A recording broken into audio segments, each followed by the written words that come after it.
Veterans Day, usually the Saturday prior. And every year I come out and I find something new about people who are buried here. Since it's Veterans Day, we usually do World War I veterans, because that actually was called Armistice Day, November 11th, which was the end of the First World War. So we have about 6 World War I veterans buried in this cemetery. One of the World War I veterans was a member of this artillery unit, Eugene Rogers. It was buried over there in the corner. The first predominantly African-American artillery unit ever formed for the United States. And it's not only in World War I, but they also had units in World War II. But in June of 1918, this unit was first deployed. Basically, they helped the Allies and the French, because the other African-American unit, the 369th, the Harlem Hellfighters, were under the French. So basically they were doing double duty for Americans and the French during that time. So in that 6 months, these soldiers served in this unit. And luckily we have one of them. So if you look at this, the first commander was a reluctant commander. So they were white commanders, and then in this unit they had one African-American lieutenant, and then the rest of the non-commissioned officers were African-American. They received thanks from the French people and from General John Pershing. He writes, he recognized the brigade for its meritorious performance. You men acted like veterans, never failing to reach your objective. And that was from Pershing, and he wasn't, the most liberal of people. And then, he was the only 6-star general in history, yes. So the town of Montmorillon, the assistant mayor, wrote the commanding officer, he hopes that the white troops replacing your regiment will give us equal satisfaction. But whatever their attitude may be, they cannot surpass your 349th Field Artillery. So that's from the people in that small town. Is that they were actually Buffalo soldiers. And the Buffalo soldiers go back to the Indian Wars. Okay, that was an all-African-American unit with white officers who patrolled western Texas and the Southwest, unfortunately, against indigenous people. But they were called Buffalo soldiers because in the winter, they used buffalo capes for warmth. So as they were riding along, they looked like buffalo from a distance, and that's why they were called that. So those two units, 93rd, 92nd, all African-American and referred to as the Buffalo Soldier. So he's not the only Buffalo soldier we have here. We have one from the Spanish-American War, who's right over there. So that's odd in itself, that this cemetery here in Raleigh, so far from where Buffalo soldiers served in Texas, have 2 members already. So these are just one of the stories. Every year I go through and I attempt to find out something interesting. I don't think I'll ever run out of stories because everybody in here, we're tip of the iceberg. This could be an incredible historical reference. But look at, we have almost 400 people. I don't want exactly. That's a couple volumes then. That's good. Just to say anyone, so I take You're new. So now it's on you too. And you gotta talk. You gotta talk to Ken Jenkins. To Ken. So going back and recording this history, it's not going to be easy. You really need to be careful.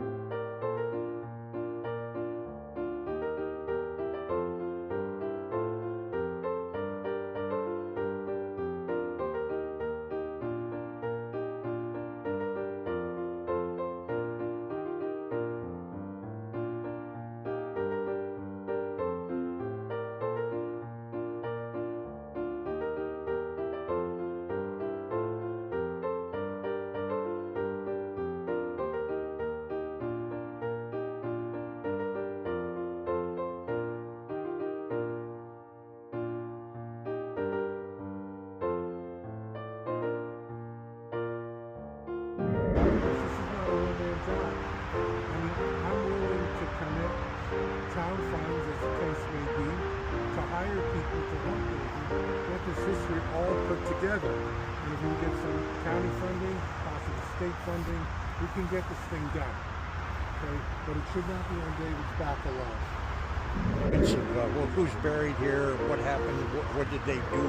CT, that's the name, not Connecticut in this case. It's colored troops. Amos Williams, Corporal, Company D, 31st U.S. CT, colored troops. Died September 25th, 1887.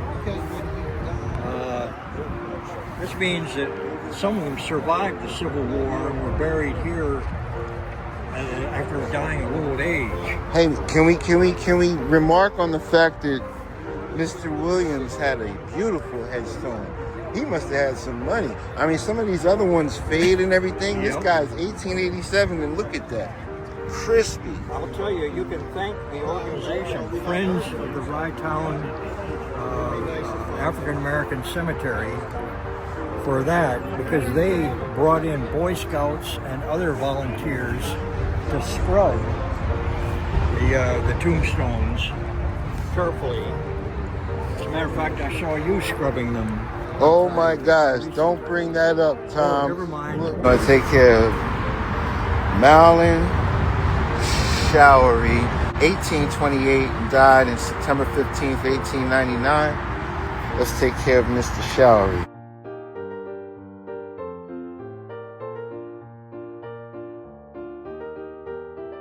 Got my brushes.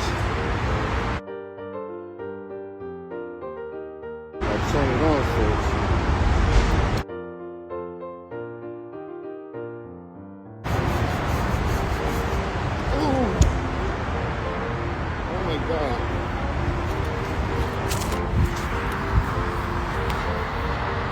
Oh my God.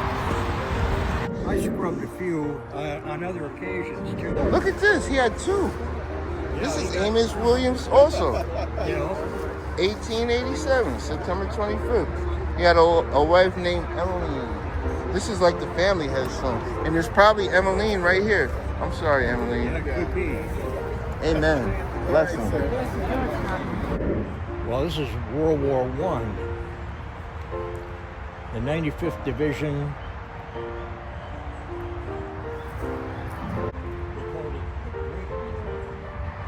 The first few years after The Great War. yeah, because they didn't know there was going to be a World War II. There's that word again. Great. Ain't so great at all. All right. I've known that I have descendants here. My great-grandmother is buried over there. Her name is Eva Yiser. And a tree is dedicated to my dad, Keith D. Yiser. And I am his daughter. So yeah, I come out here and I support, the Friends of the Cemetery. And just support out whatever way I can. I get back 1842. My father's from South Carolina. My father's father was from South Carolina. Because Frank Woods, who's over there, one of 3 African-American Civil War soldiers that we have a photo of. Frank Woods, they say he's not buried here. But he is. There's a body there. How do we know it's his body? We like to play hide and seek, with the folks. Keep them guessing. Do they want me to write a book? I'm not going to put anything on paper till I'm 99% sure.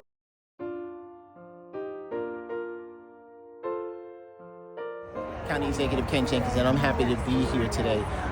One, because the African American burial grounds is so important for us to continue to make sure that we're preserving history and making sure here, especially, there are so many burial sites that had to be x-rayed to understand that there's other individuals here. So the important part is that we need to connect all of these things together to make sure that we're not forgetting the history, because it's so important that we had enslaved people here in Westchester County, here in Rye, in the areas to be able to make sure that we're never ever forgetting those folks that paved that path for us. And here in the burial ground, we also have veterans that fought for the Union to be able to move forward to get this country where it is. So we need to continue to remind ourselves that the history, American history, includes everyone, Black history, but it's really complicated, and we need to make sure that we preserve these kind of spaces to be able to tell that story